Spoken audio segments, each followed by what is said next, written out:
다 함께 기도하심으로 12월 24일 화요일 매일 예배 시작하겠습니다. 기도합니다.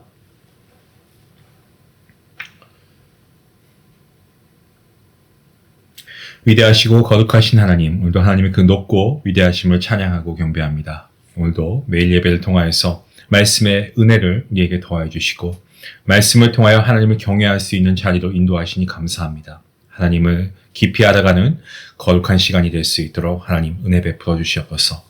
십자가의 은혜로 죄의 자녀가 되었던 우리가 하나님 이제는 언약의 자녀가 되어서 주님 앞에 나아갈 수 있도록 아버지 성령 하나님의 능력으로 모든 상처와 우리의 죄된 악습이 떠나가는 거룩한 변화를 경험하는 우리 모두가 될 수 있도록 하나님 말씀을 통해 우리의 삶에 역사하여 주시기를 간절히 소원합니다. 아버지 우리의 삶을 돌아볼 때에 우리의 마음과 우리의 허망한 생각들이 하나님께 주신 은혜를 막아버릴 때가 얼마나 많이 있습니까? 불평하고 또 우리가 교만하고 자만하여서 하나님을 우리가 멀리하고 하나님의 기억조차 하지 않을 때도 있었음을 고백합니다. 하나님 이러한 우리의 모든 어리석음과 연약함과 죄를 용서해 주시고 주님께 회개하오니 주님 다시 한번 우리가 믿음으로 다가갈 수 있도록 우리를 붙잡아 주시옵소서. 아버지 주님께서 치유와 회복의 은혜로 허락하실 그 시간을 우리가 기대하며 또한 아버지 믿음으로 하나님께 나아갑니다. 특별히 우리 안에 주님의 특별한 치유의 손길이 필요한 우리의 가족들이 있습니다. 하나님 기억하여 주시옵소서. 갈등과 또 반옥과 아버지 또한 가정의 분열과 여러 가지 대립 상황 가운데 있는 그런 가정들이 있습니다. 주님께서 아버지 이들을 회복시켜 주시고 주님께서 정말 영적인 그런 어떤 삶의 모습들이 더욱더 평안과 기쁨으로 가득 찰 수 있도록 하나님께서 변화시켜 주시옵소서.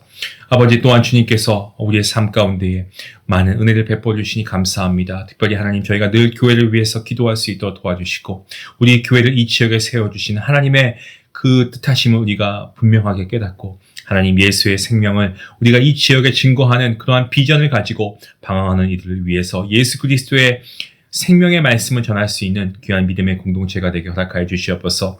아버지 정말 이 지역의 구원의 방주가 되게 하시고 시대적인 사명을 감당할 수 있는 아름다운 교회가 우리 중앙교회가 될 수 있도록 인도하여 주시옵소서. 힘써 예배하는 자들로 날마다 넘치게 허락하여 주시옵시고 아버지 정말 성령 충만한 그러한 우리 살아 움직이는 하나님 기뻐하시는 귀한 교회가 될 수 있도록 하나님 함께 하여 주시옵소서. 오늘도 말씀을 통하여 구원의 감사와 성령의 기쁨으로 환희의 찬양을 부르며 하나님께 나아가기 원합니다. 아버지 말씀을 통한 기쁨과 또 이 말씀을 살아낼 수 있는 귀한 믿음도 우리 안에 허락하여 주시기를 간절히 바라옵고 또 무엇보다 정말 하나님께서 이 말씀을 통하여 하늘의 축복을 맛볼 수 있게 허락하여 주시기를 간절히 바라오며 이 모든 말씀 예수님의 이름으로 기도하옵나이다. 아멘. 찬송가 115장 함께 하시겠습니다.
오늘 하나님께서 주신 말씀은 누가복음입니다. 누가복음 1장 39절부터 56절까지의 말씀. 좀 긴 말씀입니다만 우리 같이 함께 말씀을 봉독하도록 하겠습니다. 39절 말씀입니다. 이때 마리아가 일어나 빨리 산골로 가서 유대 한 동네에 이르게 되어 사가랴의 집에 들어가 엘리사벳에게 문안하니 엘리사벳이 마리아가 문안함을 들으매 아이가 복중에서 뛰노는지라. 엘리사벳이 성령의 충만함을 받아 큰 소리로 불러 이르되 여자 중에 내가 복이 있으며 내 태중의 아이도 복이 있도다. 내 주의 어머니가 내게 나아오니 이 어찌 된 일인가. 보라 내 문안하는 소리가 내 귀에 들릴 때에 아이가 내 복중에서 기쁨으로 뛰놀았도다. 주께서 하신 말씀이 반드시 이루어지리라고 믿은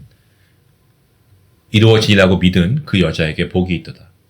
마리아가 이르되 내 영혼이 주를 찬양하며 내 마음이 하나님 내 구주를 기뻐하였음은 그의 여종의 비천함을 돌보셨습니다. 보라 이제 후로는 만세의 날을 복이 있다 일컬이로다. 능하신 이가 큰 일을 내게 행하셨으니 그 이름이 거룩하시며 긍휼하심이 두려워하는 자에게 대대로 이르는도다. 그의 팔로 힘을 보이사 마음의 생각이 교만한 자들을 흩으셨고 권세 있는 자를 그 위에서 내리치셨으며 비천한 자를 높이셨고 줄이는 자를 좋은 것으로 배부르셨으며 부자는 빈손으로 보내셨도다.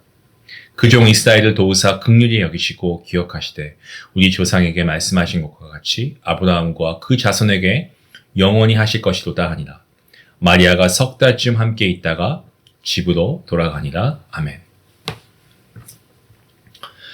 마리아는 엘리사벳이 사는 유대의 산골 동네로 향하게 됩니다. 당시 제사장들은요 대부분 예루살렘 시내나 또 예루살렘 근교에 살았습니다. 자, 그런데 사가랴, 이 사가랴는 나이가 많아서 밀려났는지 거기에 대해서는 알 수 없습니다만은 아무튼 산골에서 살았습니다.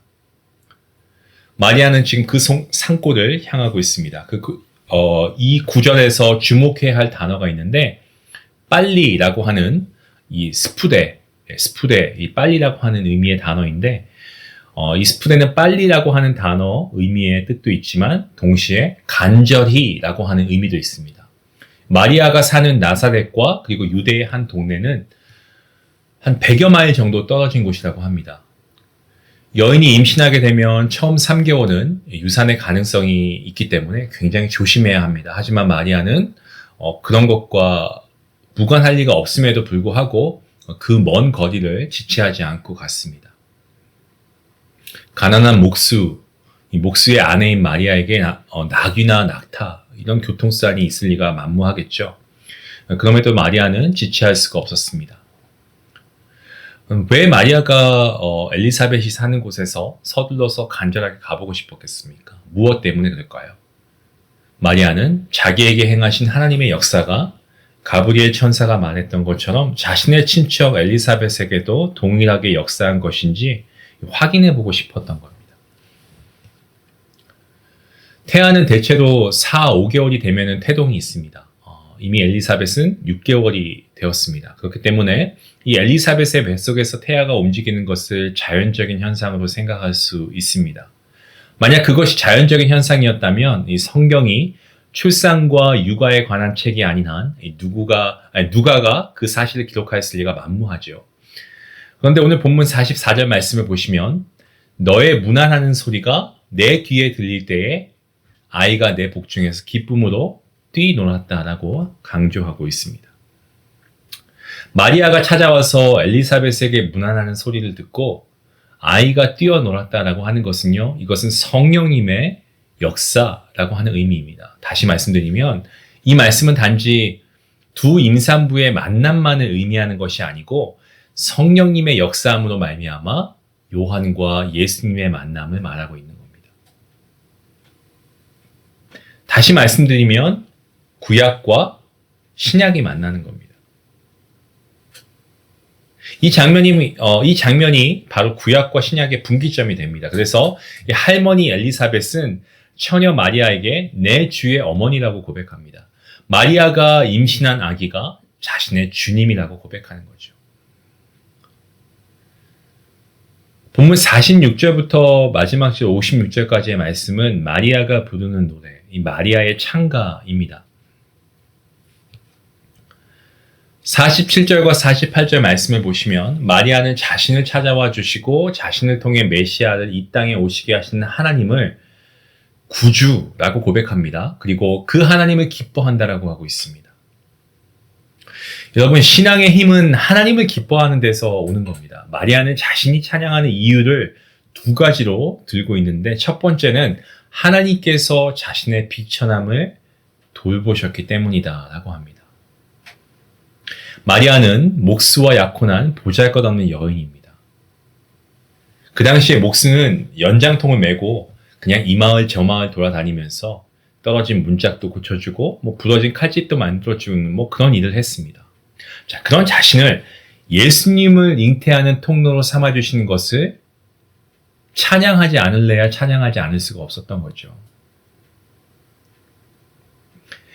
우리 모두가 지금의 모습을 가질 수 있었던 것은 하나님께서 우리의 비천함을 돌아보아 주셨기 때문 아니겠습니까? 마리아가 하나님을 찬양하는 첫 번째 이유가 바로 그러한 이유 때문이었고요. 자신의 비천함을 돌보신 하나님. 두 번째는 49절과 50절 말씀인데요. 이렇게 기록하고 있습니다. 능하신 이가 큰 일을 내게 행하셨으니 그 이름이 거룩하시며 긍휼하심이 두려워하는 자에게 대대로 이르게 되는도다. 자, 큰 일을 행하셨기 때문에, 그 이유를 큰 일을 행하셨기 때문에 라고 합니다. 마리아에게 있어서 큰 일은 두말할 필요도 없이 메시아를 잉태했다는 겁니다. 그것으로 말미암아 하나님의 구원 역사가 펼쳐지는 겁니다. 성도 여러분, 우리의 지난 삶도 돌아보면 하나님께서 얼마나 큰 일을 많이 행하셨습니까? 그것을 중심으로 우리가 받아들이면, 우리가 그것을 좀 생각하고 묵상하면 여러분, 하나님을 기뻐 찬양하지 않을 수가 없습니다. 마리아의 노래 어떻게 이어집니까? 51절과 55절 말씀을 보시면 역설의 은총을 베푸시는 하나님, 역설의 은총을 베푸시는 하나님을 우리가 볼 수 있습니다.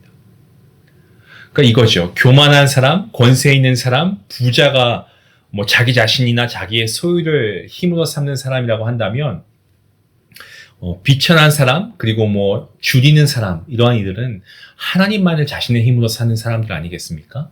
엘리사벳은 오랫동안 아기를 갖기를 원했습니다. 하지만 임신하지 못했습니다. 이제는 의학적으로 전혀 임신할 수 없는 그런 나이가 되었습니다. 그런데 하나님의 역설의 은총이 임했죠. 그래서 자기의 길을 준비하기 위해서 보냄을 받은 요한의 어머니가 되었습니다. 반면에 마리아는 어떻습니까? 아기를 갖기 위해 기도한 적이 없었습니다. 결혼하지 않았습니다. 그런데 하나님의 역설의 은총이 임했습니다. 그래서 그는 구세주의 어머니가 되었습니다. 가브리엘 천사가 마리아를 찾아와서 예수님을 잉태할 것이라고 하니까 마리아는 주의 여정이오니 말씀대로 내게 이루어지리이다 라고 고백합니다. 그 말씀이 마리아를 마리아가 되게 했습니다. 사랑하는 성도 여러분, 오늘 우리에게 주신 선물과 같은 오늘, 여러분 어떻습니까? 어떤 의미로 살아가고 계십니까?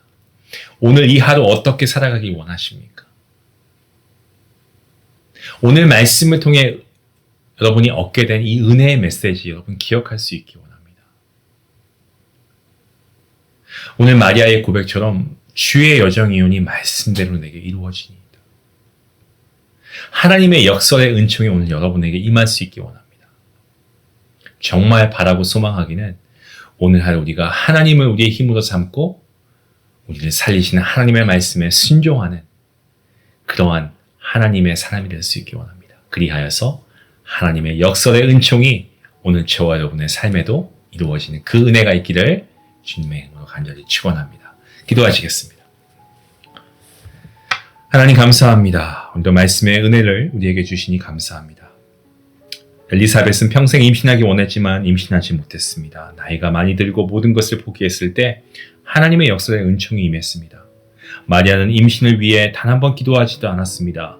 결혼도 하지 않은 처녀였습니다. 하지만 하나님의 역설의 은총이 마리아에게도 임했습니다.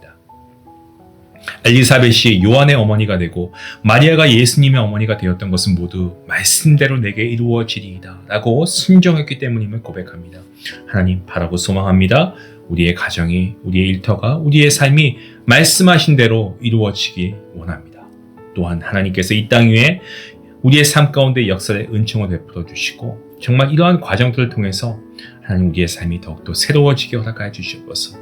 하나님의 역사의 은총을 통하여 하나님의 역사와 통로가 되는 우리의 삶이 될 수 있도록 하나님 함께 하여 주시옵소서. 감사하며 예수님의 이름으로 기도하옵나이다. 아멘. 우리 말씀을 생각하시면서 우리 함께 기도하길 원합니다.